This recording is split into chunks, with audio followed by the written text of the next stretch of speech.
Mary Jane suddenly had all the personality, and Gwen, while she was a nice girl, was just a nice girl. And Mary Jane was the one with the fiery personality, and she was hip and everything. And we couldn't control that. We couldn't make Gwen as exciting or personable as Mary Jane, even though we tried.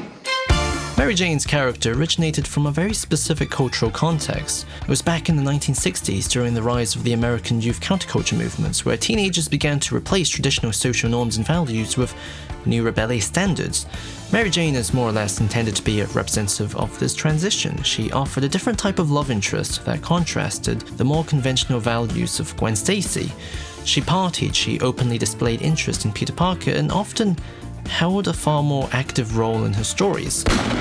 For example, arguably her most iconic moment in the comics was her decision to stay with a mourning Peter Parker after Gwen died, despite him yelling at her.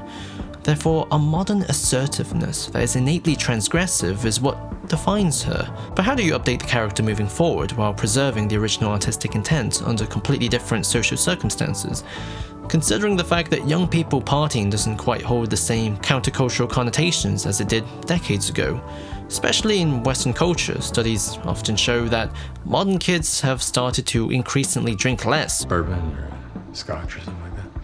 I'm not old enough to drink. Therefore, the creative space between memory and culture is what this essay seeks to examine.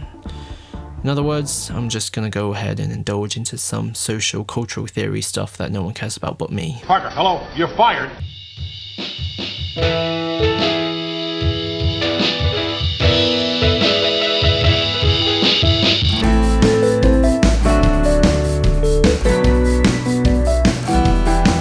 Why are you here? You don't even have detention.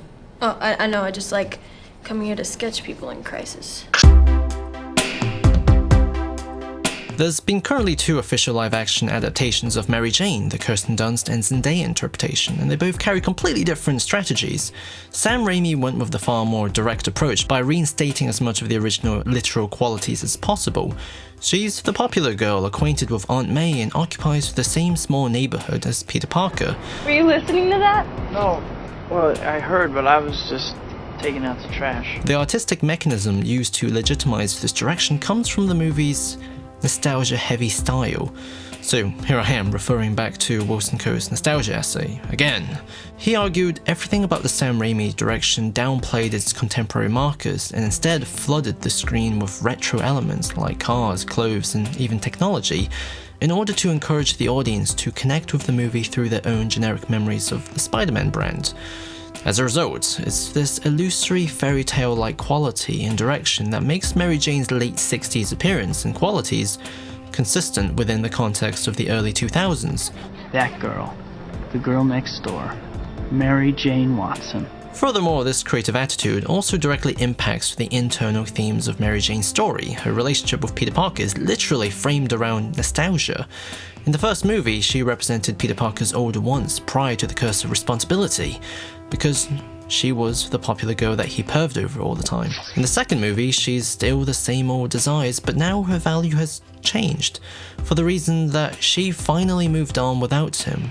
And I can't keep thinking about you. It's too painful. And this makes Peter Parker reevaluate his commitment to his uncle. Therefore, in both movies, she thematically fulfills the role as a temptress, straying him away from the moral path, similar to the Joseph Campbell monomyth stage. For example, in both Spider-Man 1 and 2, Peter Parker ends up rejecting her after the big fight with the villain because, for his soul to remain pure, he has to deny what his body wants. However, the ending to Spider-Man 2 and her role in Spider-Man 3 subverts this by having Mary Jane break her passivity and be the one to initiate the romance with Peter. Had to do what I had to do. In Spider-Man 3, Mary Jane has a more realized journey than simply having Peter Parker reject her all the time. Her career is flushed down the toilet, her dreams are dead, and even her social life is dead because now that Spider-Man is busy being famous, she's now truly all alone. Hey, beautiful! One more!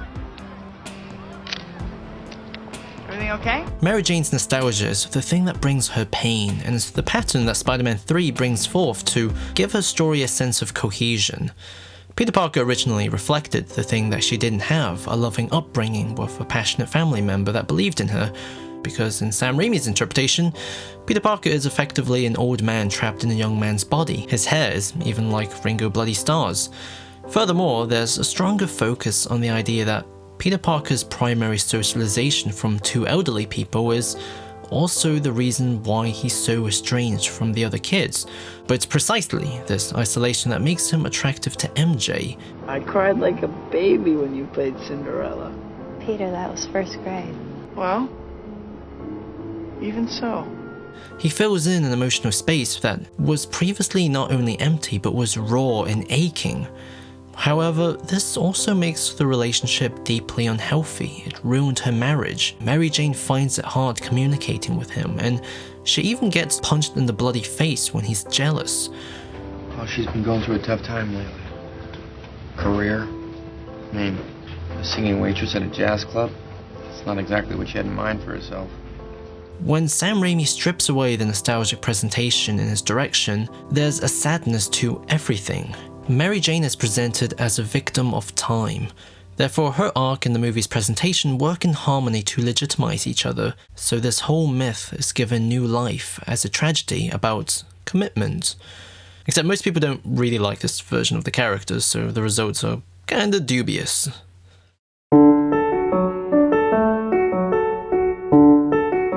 However, John Watts and Marvel Studios took a far more philosophical approach, where it's less about adapting the literal properties of the character, but reapplying what she originally socially represented into the modern context, in terms of being a girl who was subversive to the norms around her. In Carolyn Jackson and Penny Tinkler's research, they argue that the idea of the modern girl is often defined as anything that is broadly transgressive towards normative attitudes, and nowadays that actually leans more towards being boyish. If the party girl doesn't hold the same countercultural connotations, then what about the Daria-like girl who doesn't wear makeup or have a large social circle? But then why do you sit with us? Because I don't have any friends. Therefore, MJ and Michelle Jones, despite being a different character inspired by Mary Jane, technically preserves more of the original artistic intent, to the extent that in Homecoming, MJ is once again presented as an alternative to Liz Allen, the more conventionally accepted love interest. As a result, MJ's story functions oppositionally to Sam Raimi's Mary Jane thematically. She's not a form of temptation straying Peter Parker away from his heroic duties. Instead, she's actually more akin to a goddess, there to guide him back. As good old Joseph Campbell said, she can always promise more than is yet capable of comprehending. She lures, she guides, she bids him burst his fetters, and if he matches her import, the two, the knower and the known, will be released from every limitation. For example, MJ is actually the one who accidentally ruins Mysterio's plans. Well, do the Night Monkey and Spider-Man use the same webs? She protects Peter Parker's secret identity. When he's all alone in detention, she makes it bearable. And the fact that he's attracted to her shows that he's willing to grow in terms of wants and desires. Therefore, in contrast to Sam Raimi's interpretation, the drama does not come from the characters being orientated towards the past, but comes from them trying to make the most out of the present. Peter Parker and MJ loves each other because they improve each other, and they make their times as teenagers a little bit less lonely. Really? Right before nationals? He already quit marching band and robotics lab. I'm not obsessed with him, I'm just very observant. Subsequently, MJ's two main appearances can be broken down into a very simple three-act structure. The story begins with MJ existing as someone who is accepted by being ignored. For instance, she sits at the dinner table alone, and in PE she's exercising alone too, while Peter and Ned are having a bit of banter. Do you know him too? Yeah, we met. Then she begins to actively take actions to improve herself and open up to the world around her in order to get closer to Peter Parker. She begins to answer questions, spends time with him in detention, and even starts calling people her friends. My friends call me MJ. I thought you didn't have any friends. I didn't. And finally, this new MJ becomes the attraction of two ripped guys, and Peter actually confesses his feelings. At first, she wants to retreat because she struggles with committing to her new self, but in the end, she kisses him and it's all good. I don't really have much luck when it comes to getting close to people, so I lied. I wasn't just watching you because I thought you were Spider-Man. MJ doesn't have the most complex character arc in the world, but she's designed to hold a mirror to Peter Parker's. Just as he learns to accept himself and rise above being the underdog, so does she. And as she begins to become a better person, he's unconsciously drawn there too. As a result, the actual contents of this relationship and the message are the total opposites to Sam Raimi's version, because their love is not a doomed search for meaning in the past. Instead, it's a powerful acceptance towards the needs that are right in front of them. For example, after the big kiss between Sam Raimi's version of Peter Parker and Mary Jane, she looks saddened by the future as Peter Parker gloriously swings alone. Whereas after John Watts' MJ and Peter kiss, she smiles and before the credits, they swing off together. This romance is all about the beauty of change. I'm appointing Michelle.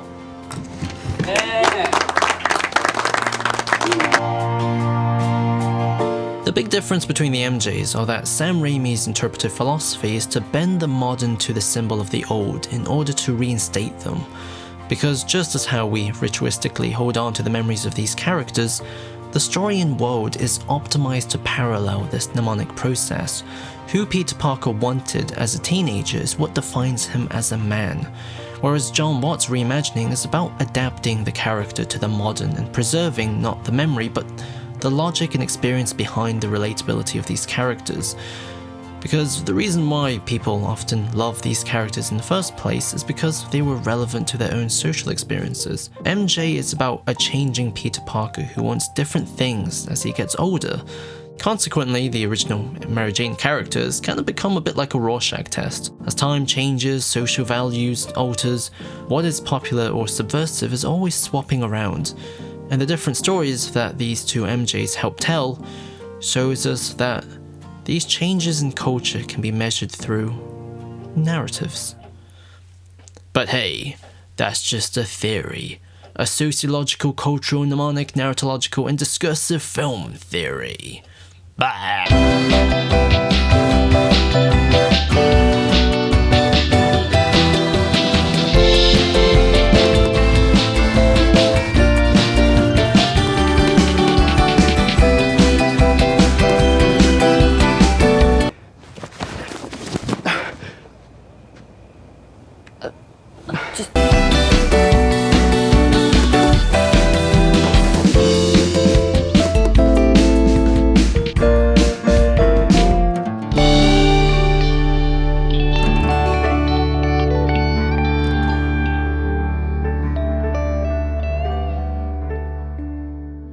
Give you a little bit of wham, bam, boom. All right, that's enough.